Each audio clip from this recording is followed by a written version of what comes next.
All right, let's dive straight into this explainer. Today, we're taking the incredibly intense, military-forged philosophies of Jocko Willink and Tyrus, and we're going to distill them down into a highly actionable playbook for your everyday life. Look, if you're sick and tired of making excuses and you are finally ready to grab the steering wheel, you are in exactly the right place. Here is our roadmap for the day. First up, the disease of victimhood. Then, embracing extreme ownership. Number 3, discipline equals freedom.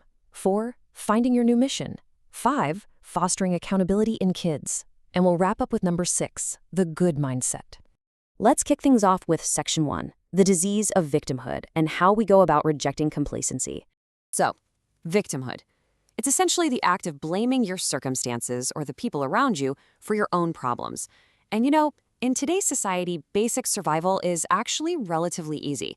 Because of that, it becomes incredibly tempting to just sit back on the couch and complain the second things go wrong. But we need a serious reality check here. When you hit rock bottom, looking up to figure out who pushed you takes way more time than just getting your ass up and taking action. Blaming your upbringing or maybe your environment, well, sure, it might temporarily comfort your ego, but ultimately, it leaves you entirely powerless. Moving right along to section 2, embracing extreme ownership and becoming the common denominator. So how do we actually cure this disease of victimhood? We have to completely flip the script and adopt the exact opposite approach. This is the foundational concept that drives this entire philosophy: extreme ownership. It's the absolute, brutal honesty of looking at your life and acknowledging that you are the sole common denominator in your financial, physical, and relational problems. And honestly, it is incredibly painful to look in the mirror and admit that you are the problem. You're going to want to say, hey, I'm broke because my partner spends way too much, or I failed because I didn't get a fair shot. But the magic happens the second you inject I into that equation. Once you own it, you instantly gain the control you need to actually fix it. This quote, straight from Jocko Willink's military observations, brilliantly hits the nail on the head. He noticed pretty quickly that bad leaders deflect, while the truly good leaders own the failure. Think about Navy SEAL Mark Lee.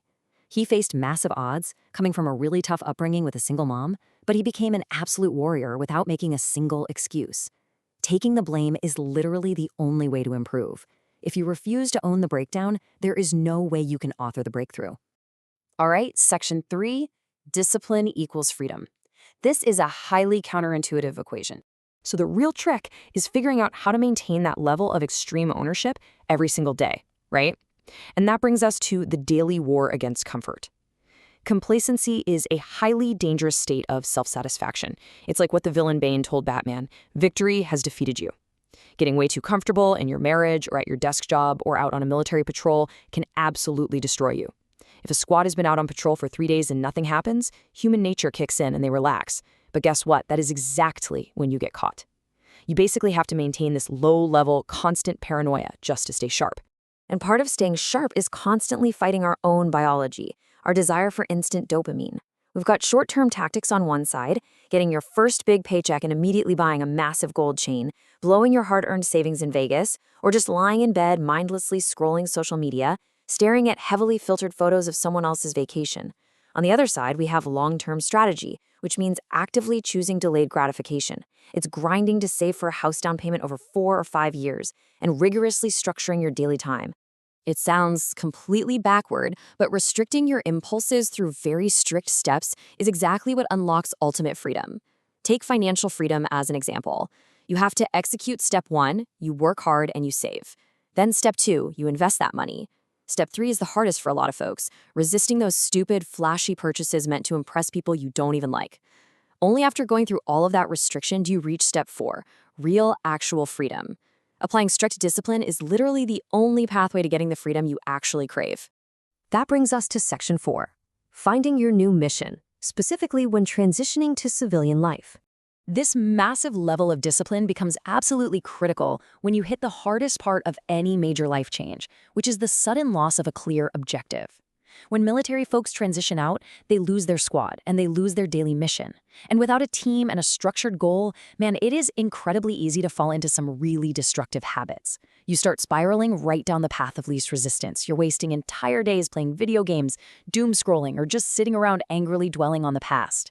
And hey, this isn't just a military thing. This applies to anyone who loses a major foundational structure in their life. The core piece of advice here is super straightforward. Don't dwell. Seriously, instead of sitting around moping over past trauma or friends you've lost, you honor them by getting after it today. They absolutely wouldn't want you sitting around being miserable. You have to lock onto a new target.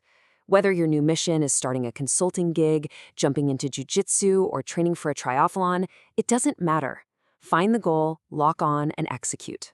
Shifting gears a bit here, Section 5, Fostering Accountability in Kids, or How to Raise Warriors in a Pretty Soft Culture. So let's take these massive, life-changing concepts and apply them to one of the toughest civilian missions out there, raising resilient kids. Seriously, how do you teach delayed gratification today? We are living in an era where kids demand instant access to whatever they want, whenever they want it, and honestly, they usually get it.